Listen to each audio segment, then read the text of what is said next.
Dans l'Évangile qu'on nous présente en fin de semaine, on voit les pharisiens qui questionnent Jésus. On sait très bien que les pharisiens, ils sont là pour tendre un piège à Jésus. Alors la question qu'ils leur posent est très simple. Est-il permis, oui ou non, de payer l'impôt à César? On aimerait beaucoup que Jésus ait répondu non, ça aurait réglé nos problèmes. Mais ce n'est pas ça que Jésus va répondre. Il va répondre ceci. Il va dire, rendez donc à César ce qui est à César et à Dieu ce qui est à Dieu. Et à travers cette réponse-là, ce qu'on veut nous faire comprendre, Jésus veut nous faire comprendre qu'il y a en nous ces deux dimensions. C'est-à-dire, nous sommes des citoyens de la terre. Et comme citoyens de la terre, on s'implique dans la société où on est. Il nous est demandé ça. Mais il y a aussi cette dimension qui n'est pas visible avec nos yeux, mais nous sommes les enfants de Dieu. Sauf que je ne peux pas vous le montrer, cette dimension-là. Il faut y croire. Et en disant, rendez à César ce qui est à César, comme être humain, une des dimensions qui nous est demandée, c'est agir en bon citoyen. Je dirais un peu comme on le fait présentement avec la COVID. Bon, on agit d'après ce que les règles du gouvernement nous demandent. Mais Jésus, quand il ajoute « rendez à Dieu ce qui est à Dieu », il est en train de nous dire « oubliez pas qu'il y a une autre dimension dans votre vie. Oubliez pas que c'est Dieu qui fait sortir le meilleur de nous-mêmes. C'est Dieu qui nous aide à partir, à donner des élans de bonté, de générosité.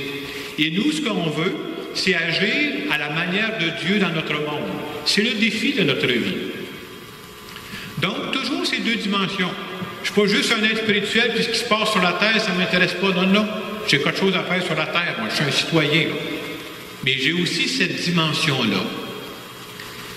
L'image qui m'amenait, ça serait la suivante.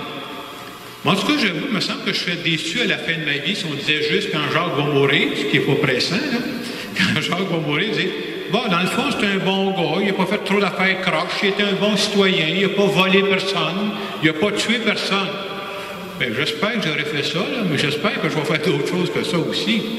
J'espère qu'à cause de ma foi, de temps en temps, on pourra dire, de temps en temps, il me semble qu'il a posé des gestes déraisonnables de bonté et de générosité, puis s'il faisait ça, d'après moi, c'est parce qu'il écoutait ce que Dieu lui demandait.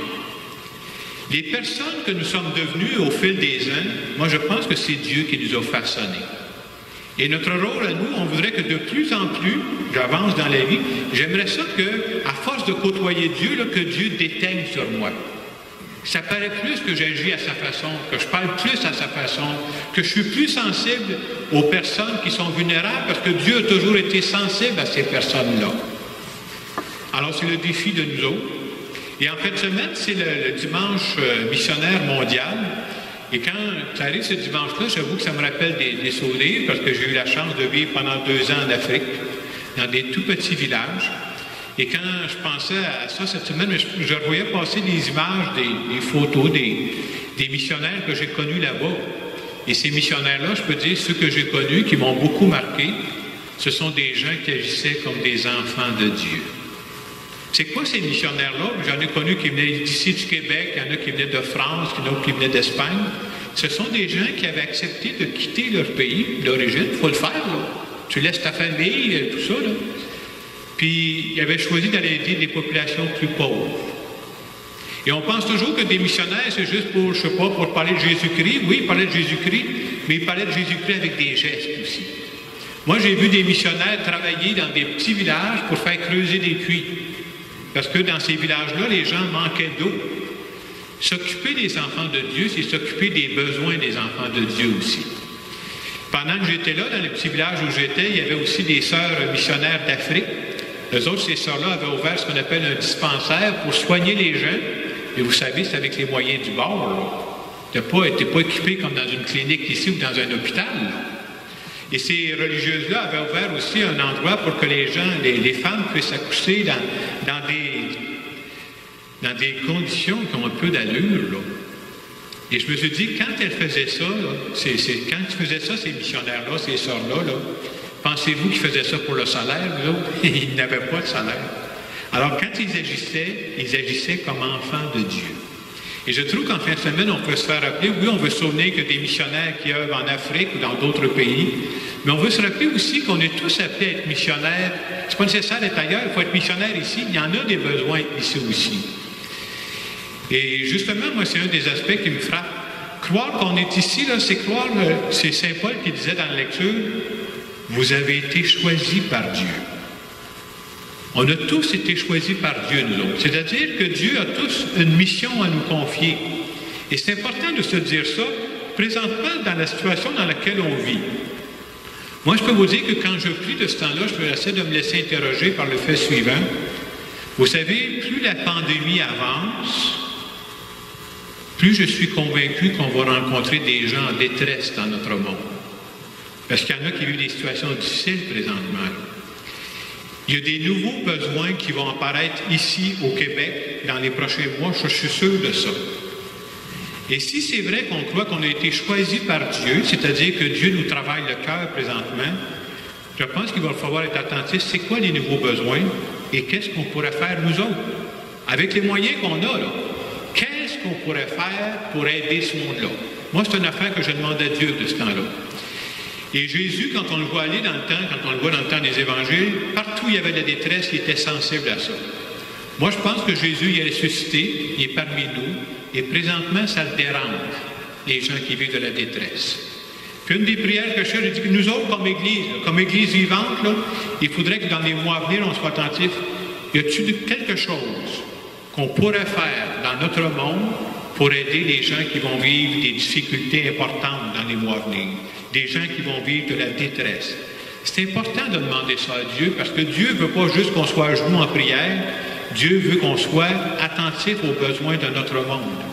En tout cas, si on voit des choses apparaître, je vais vous en reparler dans les mois à venir, parce que je trouve c'est important qu'on fasse quelque chose. Et vous savez, quand on fait face à des nouveaux besoins comme ça, on se sent toujours un peu dépassé. Moi aussi, là, vas-tu être capable? Vas-tu trouver le bon besoin?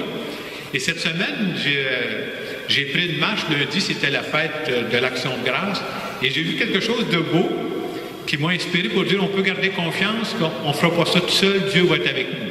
Alors, ce que j'ai vu, c'est très simple. Lundi, je marchais, puis quand je suis passé vis-à-vis de la maison, il y a un monsieur, vous allez voir, ce n'est pas une activité très spéciale, il sortait son bac à vidange. C'est ça qui m'a frappé. Ce qui m'a frappé, c'est que le monsieur tirait son bac à vidange. Vous savez, il y a des poignées dans l'autre bac à vidange, mais il y avait avec lui un petit gars, je ne sais pas quel âge, 3-4 ans. Le petit gars, lui, il était penché devant le bac, puis il poussait, il forçait. Et le petit gars de 3-4 ans, il était convaincu que c'est lui qui faisait avancer le bac à vidange. Et moi, je sais très bien que celui qui faisait avancer, c'est qui? C'est son père qui est en avant, qui tirait. Et je me suis dit, c'est exactement comme nous avec Dieu.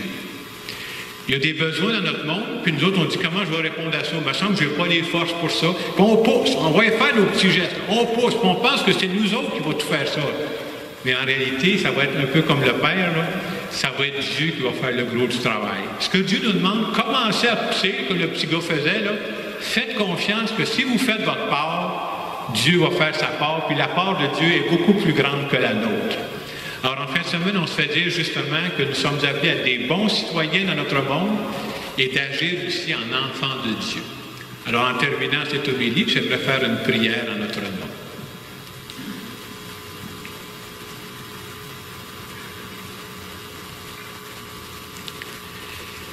Seigneur Jésus, je voudrais te dire que je veux, oui, vraiment être un bon citoyen dans le monde dans lequel je vis, mais je ne veux pas oublier non plus que je suis ton enfant.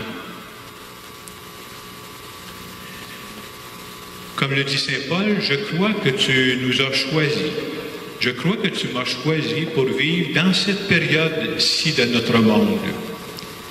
Et je te dis que dans les semaines à venir, dans les mois à venir, je voudrais être plus attentif à toutes les personnes qui vivront des difficultés, des détresses suite à la pandémie. Je te dis que je suis même prêt à poser des gestes déraisonnables de bonté, de générosité, si tu nous inspires des façons d'aider ces gens-là. Et je veux te dire aussi que je suis content d'être ton enfant. Je suis content que tu sois mon Père. Amen. Et dans les quelques secondes qui suivent, on peut se demander comment moi j'agis présentement pour être un bon citoyen, une bonne citoyenne dans notre monde. Est-ce que de temps en temps, je fais quelque chose qui dénote que je suis aussi un enfant de Dieu?